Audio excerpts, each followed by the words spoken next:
Back in 2022, author Malcolm Gladwell hosted a panel supporting trans athletes in sports.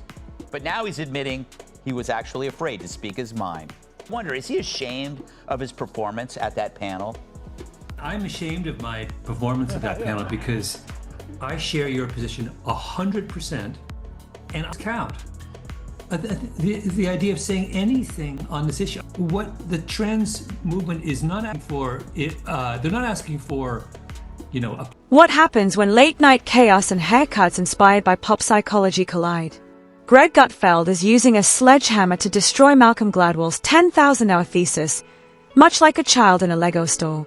This is more than just a comment. It's a humorous roast wrapped around a truth bomb. Gutfeld offered more than just critiques. He gradually ruined Gladwell's world of esoteric knowledge and bizarre tales. The best part is that nobody saw this coming. This caustic and intelligent exchange is amusing, so hold on tight. Why you didn't? Because unlike those fake women, you have no nuts. By the way, it looks like Barber also was afraid to speak up. When Malcolm walked in and said, "I want to look like an exploding cigar." Listen, it's guts to admit a mistake, and we all have lapses in judgment. Sometimes after a few drinks, you go to sleep with a 10, but you wake up next to it. If you like it, kindly subscribe to the channel. You'll be surprised at how much it helps. The presence of Greg Gutfeld extended beyond his altercation with Malcolm Gladwell. He came instead with the energy of a man who had been locked in a room with Gladwell audiobooks playing all the time and had finally decided that humanity should be free. And the first thing to go is that sacred little 10,000-hour rule. We are experiencing so many moments of honesty that wouldn't have happened if Trump hadn't won. Trump is human truth serum. People come within a mile of him and they start spilling the beans. But if Kamala had won, people like Malcolm would have remained silent, terrified of losing status, speaking. You know, the one that made every struggling musician wish they were Jimi Hendrix if they would only annoy their neighbors long enough. But Gutfeld didn't think it was true. He danced around the thing, almost lighting it on fire, like some crazy, humorous pyromaniac. He said that Gladwell's idea was not a magic recipe for success.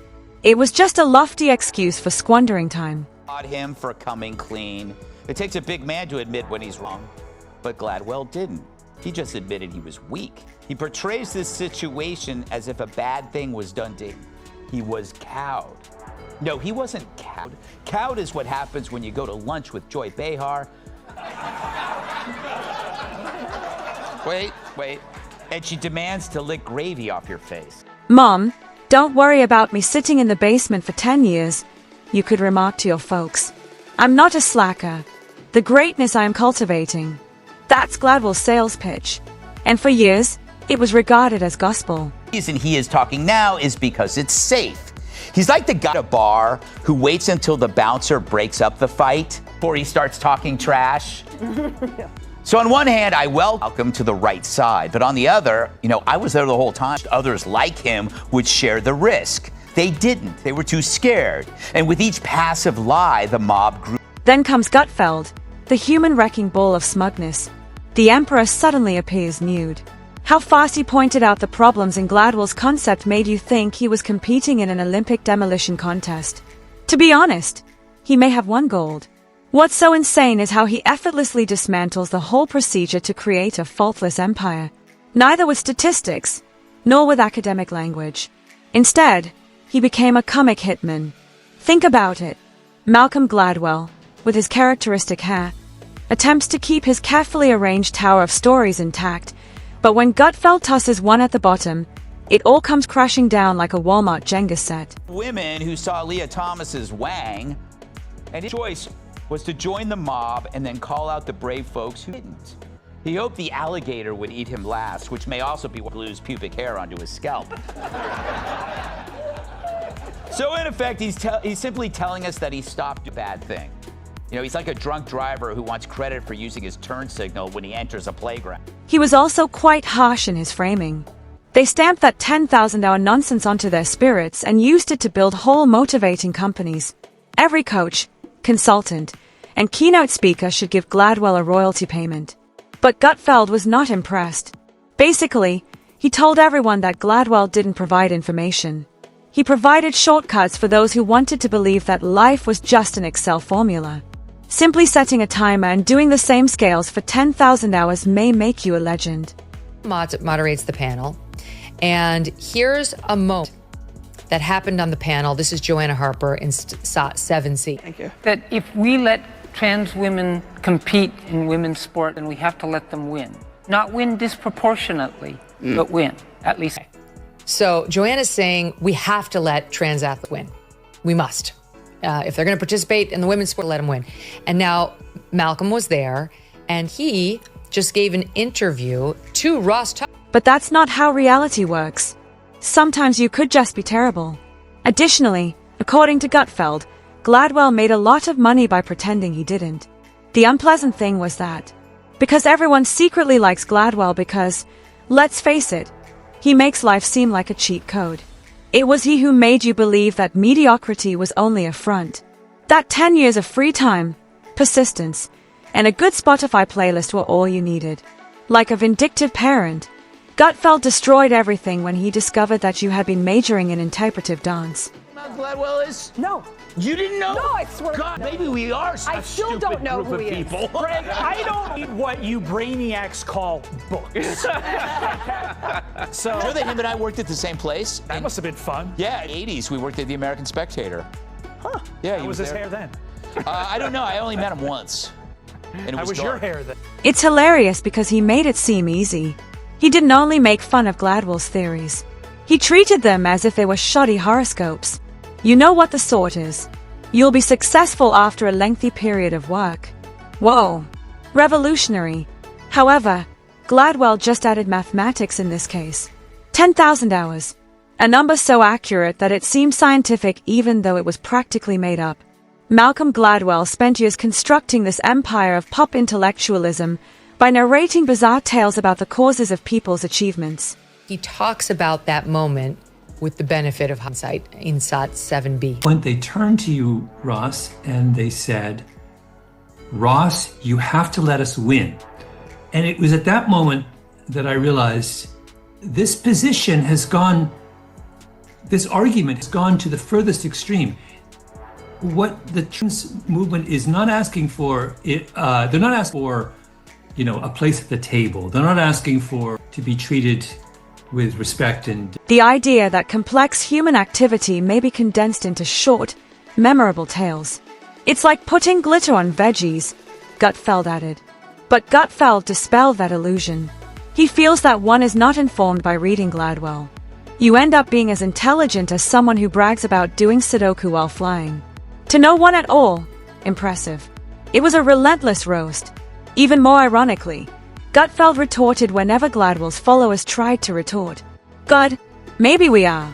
Individuals, I've never heard of the books you brainiacs call books. Bathroom a couple hours ago, and you said to me, this is a tough show. The topics are really thin. What did you have a problem with this topic? What's your problem with it? I think I have a question Yes. that many members of the audience may share, and people in the audience and those watching at home. Who the hell is Malcolm Gladwell? And I don't read them. Okay. He and I worked together, as you know. It must have been fun. Indeed. In the 1980s, we worked for the American Spectator. What? Indeed. How was his hair? Then? Well, I don't know. The only person I ever met was him. How was your hair? Then? It was amazing. The wild twist comes next. Gutfeld didn't just destroy Gladwell for kicks. The real humor, he said, is our obsession with easy formulas and quick fixes. Admission from last week where he said, for the listening audience that didn't hear us play it a couple weeks ago, he admitted that he moderated a panel a couple years ago and that he intentionally misled on his own feelings when he suggested boys should be allowed to play in sports if they say they're trans. And now he's saying that he hasn't turned since then. He hasn't come to see the error of his ways, that he was actively lying about his opinion at the time in order to not be, ostracized by the crowd, to be. The real hilarity started when Gladwell was protected from Gutfeld's assault. Hearing fervent fans argue that pizza ought to have pineapple on it was like that. They have the mantra, just 10,000 more hours and I'll be somebody at last. The whole affair appeared so absurd that you couldn't help but laugh. In this case, Gutfeld's genius was essential. It wasn't only Gladwell he was mocking. They'll destroy you. But if you are constantly saying things they don't like, they kind of ignore you after a while. They have Get to. away, They have to. I learned what that. can they do? Yeah, they used to like come after me every day, and I just exhausted them. Right, and it's like with my tweets, it's like you can go through my tweets. It's like, go ahead, try to can from that. You know what I mean? It's just. He was ridiculing the whole ecosystem that relies on the paperback selling of optimism. The book's cover art, attention-grabbing title, and huge typography all yell, "You're only 5 chapters away from fixing your entire life." If repetition made perfect, any office worker who has been immersed in Excel for 20 years would be hailed as a spreadsheet equivalent of Beethoven. Spoiler alert, they're not. He also underlined the amusing ease of the number 10,000. After adding a fortune cookie to a PowerPoint, Gutfeld compared it to someone asking $50,000 for a business pitch. Your boss does not despise you. He hasn't yet discovered your 10,000-hour potential. To put it simply, that is the core of Gladwell's argument. What's crazy is that it was bought. Instead of only buying it, they adored it. Corporations used Gladwell as a motivator, pushing his ideas until mandatory seminars were developed. School children were forced to read him as a kind of intellectual mandate. Gutfeld wasn't even saying the practice was bad. The obvious was what he was saying. That practice alone does not guarantee greatness. And that's not motivating either. It's funny in a sick way. It was a priceless reaction. Gladwell's followers rushed to his rescue, accusing Gutfeld of unfairness. But the more they quarreled, the more absurd it seemed. It was akin to promoting a diet that calls for cake in the morning because your metabolism will at last recognize your dedication. He made the comedy in it all clear. The way individuals cling to simple answers and look for formulas that make reality seem less uncertain. All of a sudden, every theory, anecdote, and enlightening realization became questionable. The mystery has been replaced by comedy. Pure, caustic, and brutal comedy. The best part is that Gutfeld did not use counter-studies or evidence to undermine Gladwell. As he did it, he laughed. He made a long joke about Gladwell's empire of ideas.